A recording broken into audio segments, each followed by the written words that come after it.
Good morning, students. In our previous lecture, we had a discussion on methods of preparation of aldehydes.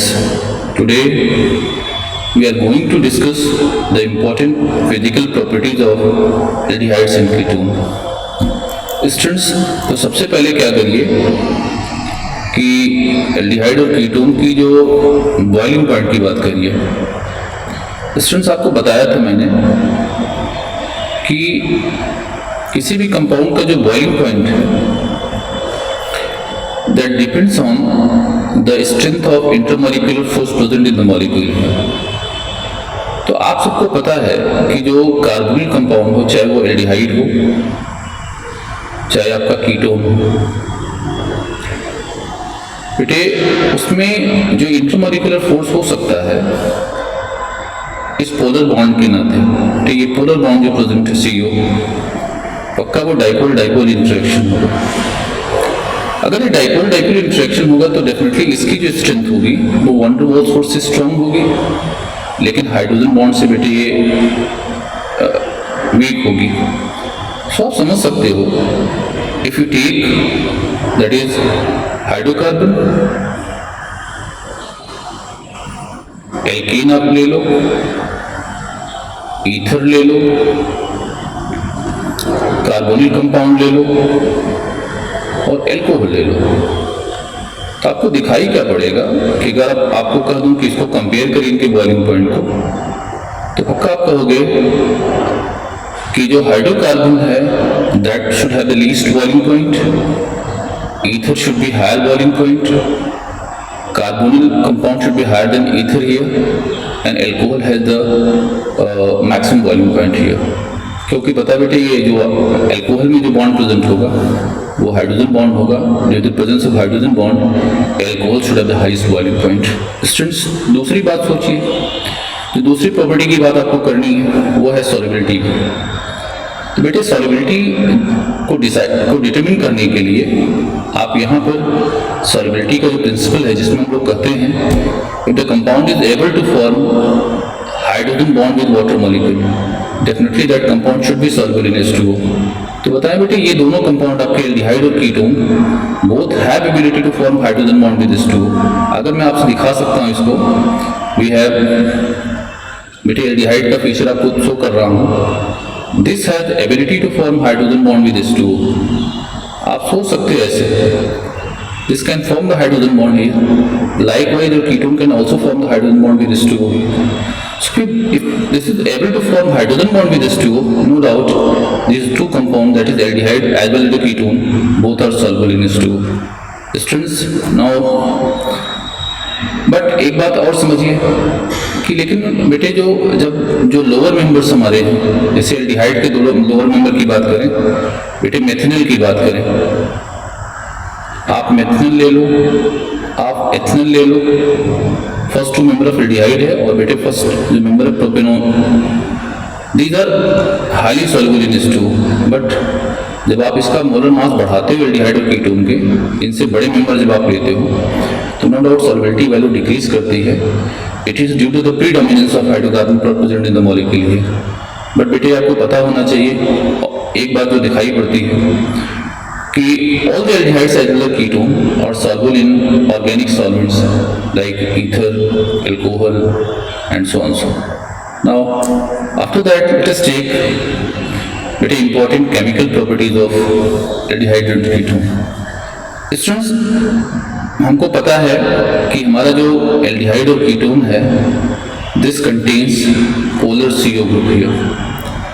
बेटे polar CO group होने के नाते क्या होता है कि जो हमारा कार्बन होता है इट इज इलेक्ट्रोफिलिक, इस पर पॉजिटिव चार्ज होता है पार्शियल, और this has the partial negative charge.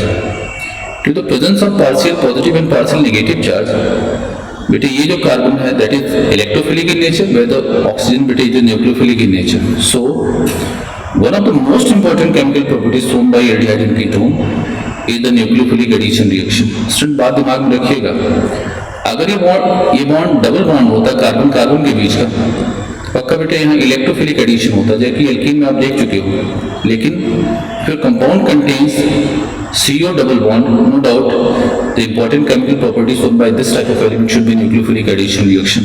Students, now we have to take the mechanism of nucleophilic addition reaction shown by aldehydes and ketone. Students, जो nucleophilic addition है aldehyde और ketone की, this consists of two steps. The one of the step is that is called the attack of nucleophile. Students, आप समझते हो ये position carbon की है एंड कार्बन इज इलेक्ट्रोफिलिक। तो सबसे पहले जो आप न्यूक्लियोफिलिक रिएजेंट यूज कर रहे हो उसका जो न्यूक्लियोफाइल है इसका जो प्रेफर्ड सेंटर होगा ये कार्बन होगा। तो ये क्या करेगा, पहली बात। दूसरी बात ये है कि स्टूडेंट्स ये जो हमारा मॉलिक्यूल है इसके इस कार्बन की बात करें बेटे, जो कि ये वाला है, आप देखोगे बेटे इसमें ये कार्बन sp2 हाइब्रिडाइज्ड है। तो sp2 हाइब्रिडाइज्ड होने के नाते बेटे इस कार्बन के अबाउट इसकी जो ज्योमेट्री होगी वो तो होगी प्लेनर।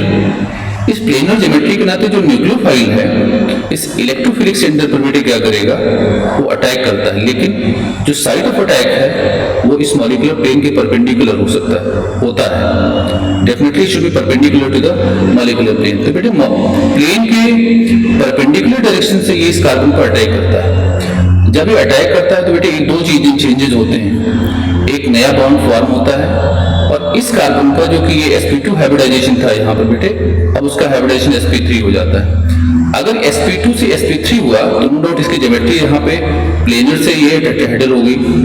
इसके बाद क्या होगा बेटे, after this intermediate formation of this intermediate has tendency to abstract H+ ion. देखो आप क्या करो, ये जो रिएक्शन मीडियम बेटे एसिडिक है वहां पर, उस रिएक्शन मीडियम से क्या किया, जो ऑक्सीजन हमारी थी जो कि हमारी न्यूक्लियोफिलिक है, इसने क्या बेटे H+ को अपने साथ एब्स्ट्रैक्ट करके एक बॉन्ड बना लिया और बॉन्ड बनाने के बाद आपके पास एक आपका जो प्रोडक्ट मिला, ये जो कंपाउंड मिला, that should be called the nucleophilic addition product corresponding to this compound here. Students, आप नेट सोचो तो हुआ क्या, कैसा चेंज आया, डबल बॉन्ड बेटे सिंगल बॉन्ड में कन्वर्ट हुआ और आपके कंपाउंड के कार्बन पर दो बेटे बॉन्ड बन गए। एक NU के साथ बना, दूसरा बेटे OH बॉन्ड यहाँ पे बना और इसकी जो प्लेनर ज्योमेट्री थी that get transform into tetrahedral geometry. Students, now let us take the reactivities of different aldehydes and ketones towards this nucleophilic addition reaction। इसमें बात आपको समझनी चाहिए कि जो हमारा एल्डिहाइड और कीटोन है इसकी बेटे न्यूक्लियोफिलिक एडिशन रिएक्शन के लिए जो रिएक्टिविटी है that depends upon the two effects. One of the effects is called steric effect and other is called electronic effect. Steric effect का मतलब बेटे इसके अबाउट अगर स्टेरिक हिंड्रेंस ज्यादा होगा इस कार्बन के अबाउट जो ग्रुप प्रेजेंट है, पता है एक बात तो आप पक्का जानो, स्टेरिक हिंड्रेंस बेटे ये तो सब में कॉमन होता है। ये जो दोनों ग्रुप हैं बेटे ये स्टेरिक हिंड्रेंस वहां पे जनरेट करते हैं। अगर इसी कंपाउंड में स्टेरिक हिंड्रेंस बेटे हायर होगा तो नो डाउट उस कंपाउंड की रिएक्टिविटी लो होगी। स्टेरिक हिंड्रेंस की लो वैल्यू होगी, नो डाउट रिएक्टिविटी हाई होनी चाहिए। आप जरा स्क्वायर करो, यहाँ पे मान लो बेटे हमने हाइड्रोजन लगा दिया और यहाँ पर आपका एल्किल ग्रुप लगा लिया, ये तो सिचुएशन एल्डिहाइड की थी। लेकिन अगर मैं कीटोन आपको दे दूं तो यहाँ पर दोनों एल्किल ग्रुप प्रेजेंट हैं। तो आप अपने प्रीवियस आइडिया का यूज करो तो देखो आप कहोगे इस कार्बन के अबाउट सर ज्यादा स्टेरिक हिंड्रेंस है, यहाँ पे मैग्नीट्यूड स्टेरिक हिंड्रेंस यहाँ पर ज्यादा है, जबकि यहाँ पर मैग्नीट्यूड स्टेरिक हिंड्रेंस की वैल्यू लो है। तो as per rule no doubt बेटे जो न्यूक्लियोफाइल है जब वो अटैक करता है इस कार्बन पर तो ये जो ग्रुप है they produces hindrance to the approach of nucleophile to this carbon here, that is why it produces the reactivity of the substance to the nucleophilic addition reaction. पता है न्यूक्लियोफाइल सबसे ज्यादा स्टेरिक हिंड्रेंस यहाँ feel करेगा। अगर ये feel करेगा तो नो डाउट आप कहेंगे it's had low reactivity whereas this should be higher reactivity. Students, आप कह सकते हो on the basis of steric factor you can say here that compound should be less reactive, that is ketone should be less reactive, whereas the aldehyde should be high reactive। now बेटे जो अलग दूसरा factor है वो electronic effect. Electronic effect मतलब बेटे जो polarity का एक्सटेंट ऑफ पोलैरिटी जो यहाँ प्रेजेंट है, इस बॉन्ड में बेटे जितना कार्बन पर पॉजिटिव चार्ज ज्यादा होगा पक्का उसकी रिएक्टिविटी उतनी हायर होगी। तो आप सिचुएशन लीजिए, अगर ये दोनों एल्किल ग्रुप आप जोड़ देते हैं यहाँ पर बेटे, तो पक्का इस कार्बन का जो इलेक्ट्रोफिलिक कैरेक्टर है वो लो हो जाएगा। अगर हम कीटोन ले लें तो आप कहोगे दोनों एल्किल ग्रुप होने के नाते इसका इलेक्ट्रोफिलिक कैरेक्टर लेस होगा। जबकि अगर एल्डिहाइड ले लें तो आप कहेंगे कि यहाँ पर जो इलेक्ट्रोफिलिक कैरेक्टर कार्बन का है definitely that should be higher here. तो अगर इलेक्ट्रोफिलिक कैरेक्टर हायर होगा तो नो डाउट इसकी रिएक्टिविटी हायर होनी चाहिए। दैट इज व्हाई आप कहते हो कि aldehyde should have the higher reactivity whereas the ketone should be less reactive here. So बेटे दोनों का क्युमुलेटिव इफेक्ट अगर आप लीजिए, स्टेरिक फैक्टर और इलेक्ट्रॉनिक फैक्टर दोनों को एक साथ अगर आप कंसीडर करो तो नो कहो आप इस डिस्कशन के थ्रू कर सकते हो कि aldehyde should be more reactive than ketone here. Students, now based on all this discussion, try to attempt these two problems. Thank you.